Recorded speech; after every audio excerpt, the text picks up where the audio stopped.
महत्त्वाची बातमी, जरांगेंच्या आंदोलनाला एक दिवस मुदतवाढ देण्यात आली आहे। जरांगे यांच्या आंदोलनासाठी आणखी एक दिवस वाढवून देण्यात आलेला आहे। तर आंदोलनासाठीची परवानगी वाढवण्यात आली। आधी उद्याचा दिवस देखील जरांगे यांचं उपोषण असणार आहे। जरांगे यांच्या आंदोलनासाठी एक दिवसाची मुदतवाढ देण्यात आली आहे। काही वेळापूर्वी मुख्यमंत्र्यांनी माध्यमांसोबत संवाद साधलेला होता आणि त्या दरम्यान त्यांनी वेळ वाढवून देण्याचे संकेत दिलेले होते आणि या क्षणाची ही मोठी बातमी, जरांगेंच्या आंदोलनाला एक दिवसाची मुदतवाढ आता देण्यात आलेली आहे आणि काही वेळात जरांगे पाटील देखील माध्यमांसोबत संवाद साधणार आहे। त्यामुळे त्या दरम्यान ते काय बोलणार हेही बघणं महत्त्वाचं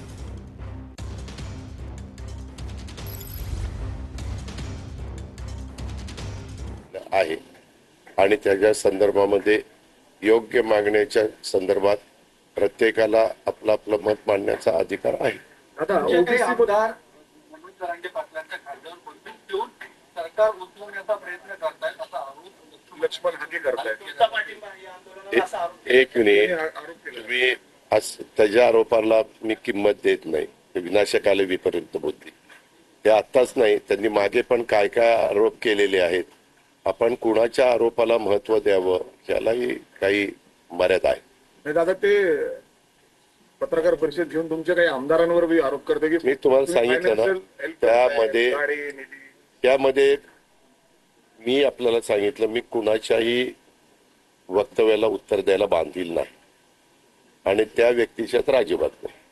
पण दादा, कशा पद्धतीने, म्हणजे आता ओबीसीतून आरक्षण द्यावं अशी त्यांची मागणी आहे, पण हे सांगितलं ना आपल्याला, या संदर्भामध्ये आपण काळजी करू नका। त्याच्यातून नेहमीच काही ना काही मार्ग काढण्याचा प्रयत्न त्यावेळेसचे जे काही सरकार होती त्यांनी त्या बाबतीमध्ये केलेला। महाराष्ट्राने पण नेहमीच जे कोणी सरकारमध्ये असतील त्यांनी त्याच्यातून आजपर्यंत मार्ग काढलेला आहे। शेवटी कायद्याच्या नियमाच्या चौकटीमध्ये बसून मार्ग त्या ठिकाणी काढता येतो आणि तो मार्ग काढण्याच्या करता आमचे सरकारच्या वतीने आमच्या कमिटीचे प्रमुख म्हणून राधाकृष्ण विखे पाटील साहेब आणि त्यांची टीम त्यांच्याशी चर्चा करते। सांगितलं ना, राधाकृष्ण विखे पाटील सरकारमध्ये नाही।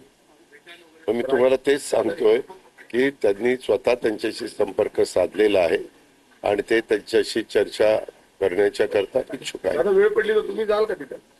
तुम्ही जरांगे पाटील यांच्या आंदोलनासाठी आणखी एक दिवस मुदतवाढ देण्यात आलेली आहे। आज सकाळी 10 वाजल्यापासून जरांगे पाटील यांचं उपोषण सुरू झालेलं आहे। त्यानंतर आता उद्यापर्यंतची मुदतवाढ या आंदोलनासाठी देण्यात आली आहे। तर जोपर्यंत आपल्या संपूर्ण मागण्या पूर्ण होत नाही